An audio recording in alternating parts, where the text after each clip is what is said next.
Assalamualaikum warahmatullahi wabarakatuh. Perkenalkan, nama saya Alifka, NIM 220404501009. Di sini saya akan menjelaskan tentang ruang lingkup bimbingan konseling dan layanan bimbingan konseling. Nah, di sini kita sudah mengetahui apa sih itu bimbingan konseling dan apa itu fungsinya bimbingan konseling. Dan di sini kita akan mempelajari tentang ruang lingkup bimbingan konseling atau layanan bimbingan konseling. Di sini saya akan menjelaskan materi dari buku yang telah saya dapatkan, yaitu buku bimbingan konseling. Di bimbingan konseling ada merupakan layanan orientasi di sekolah. Apa sih itu layanan orientasi? Layanan orientasi merupakan layanan di mana siswa akan mengenal lingkungan sekolah, dan di sini guru bimbingan konseling akan mengajarkan mereka lingkungan sekolah yang mereka harus pelajari dan apa yang akan mereka pelajari di dalam sekolah, dan membentuk kepribadian siswa. Siswa itu mempunyai kepribadian yang berbeda-beda, dan di sini guru bimbingan konseling akan membantu mereka untuk mempelajari tentang kepribadian masing-masing. Pribadi dewasa yang mantap dan berkembang baik apabila individu bersekutu menyadari dan memahami dirinya masing-masing. Dan kita atau seorang remaja juga harus memahami tentang dirinya sendiri. Dan di sini adalah merupakan salah satu layanan dari bimbingan konseling atau ruang lingkup bimbingan konseling untuk menyadari seorang siswa bahwa mereka itu sebenarnya pintar. Tidak ada yang tidak bisa. Dan ruang lingkup bimbingan konseling atau layanan bimbingan konseling merupakan tempat mereka untuk mengutarakan perasaan, curhat, dan sebagainya, dan mengatasi semua masalah atau memecahkan masalah.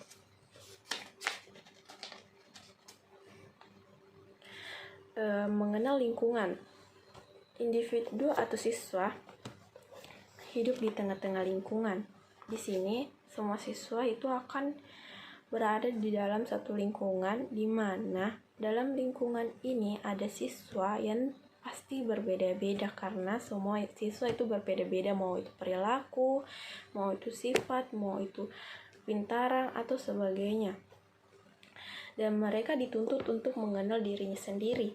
Sebelum mengenal orang lain, kita harus mengenal diri kita sendiri terlebih dahulu.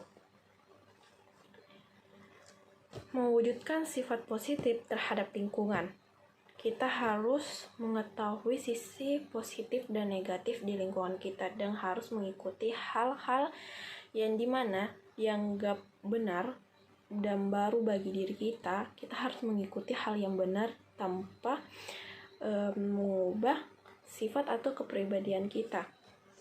Dan ini merupakan salah satu peran guru bimbingan konseling untuk mengatasi semua siswa yang ada di lingkungan sekolah.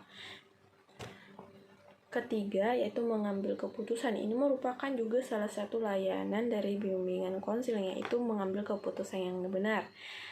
Terkadang siswa sekarang biasa mengambil keputusan yang tidak benar, dan di sini mereka seharusnya ke guru bimbingan konseling masing-masing di sekolah untuk mengetahui apakah ini benar, apakah langkah yang saya ambil itu benar ataukah tidak.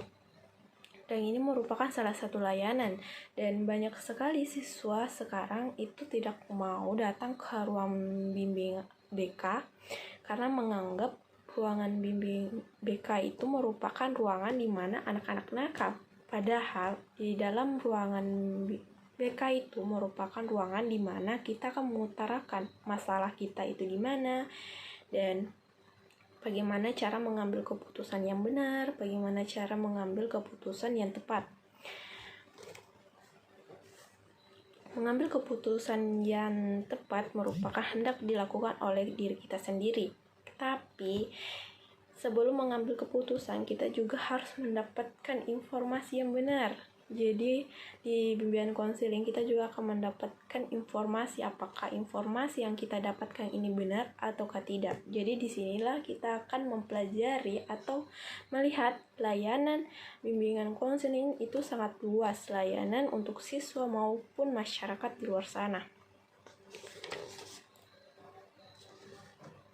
eksistensi diri atau mewujudkan diri. Dalam konteks ini, tujuan pelayanan bimbingan konseling adalah membantu individu atau siswa agar mampu mewujudkan diri secara baik di tengah-tengah lingkungan. Seperti ini. Dalam lingkungan itu, ada bermacam-macam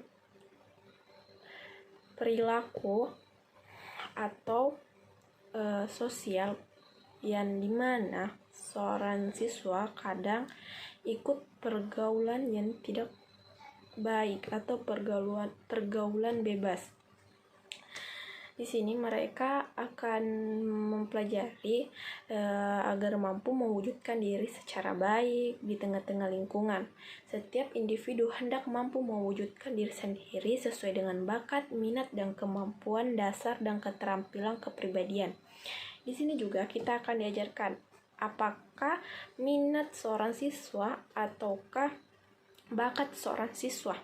Jadi, layanan bimbingan konseling akan melihat bahwa siswa ini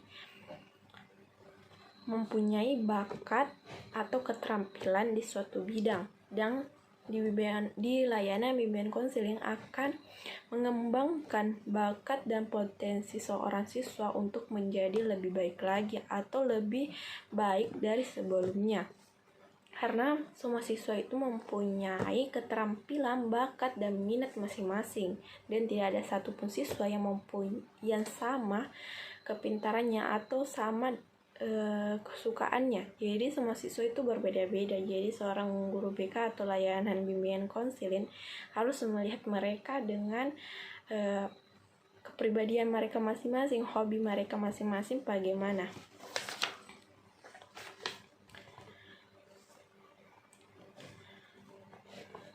Fungsi ruang lingkup bimbingan konseling seperti pencegahan, pemahaman, pengentasan, pemeliharaan, penyaluran, dan pengembangan dan perbaikan.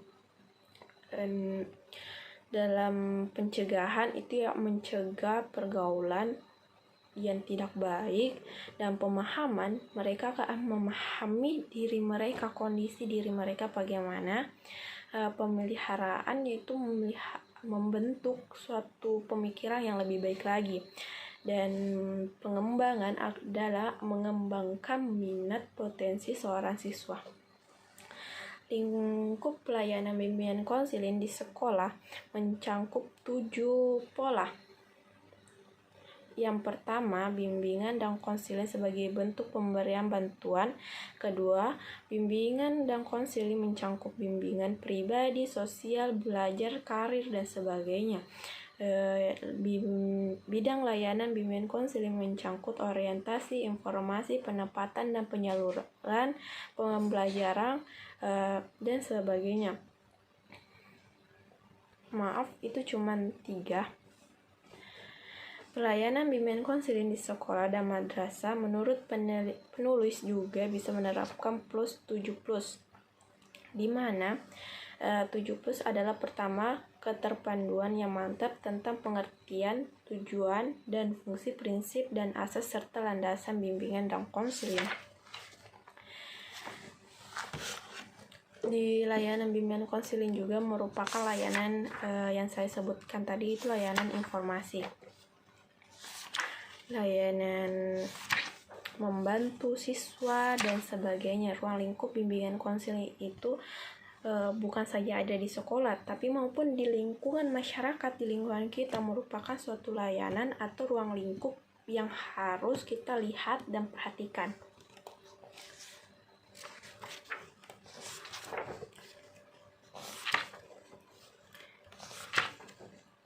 Dan di ruang lingkup kita akan pendekatan dari teori ke teori. Dan di sini juga kita akan mengetahui teori manakah yang bisa kita ambil dan kita pelajari. Di ruang lingkup bimbingan konseling juga sangat berbeda dan bermanfaat bagi semua orang. Apalagi sebagai seorang guru BK harus memahami dan melihat situasi yang mana yang dapat kita ambil dan yang dapat kita ambil dan dapat kita berikan dan memberikan penjelasan dan pengetahuan yang luas. Mungkin itu saja yang dapat saya sampaikan tentang ruang lingkup bimbingan konseling dan pelayanan bimbingan konseling. Mohon maaf bila ada kata yang salah, dan sampai jumpa ke materi selanjutnya. Wassalamualaikum warahmatullahi wabarakatuh.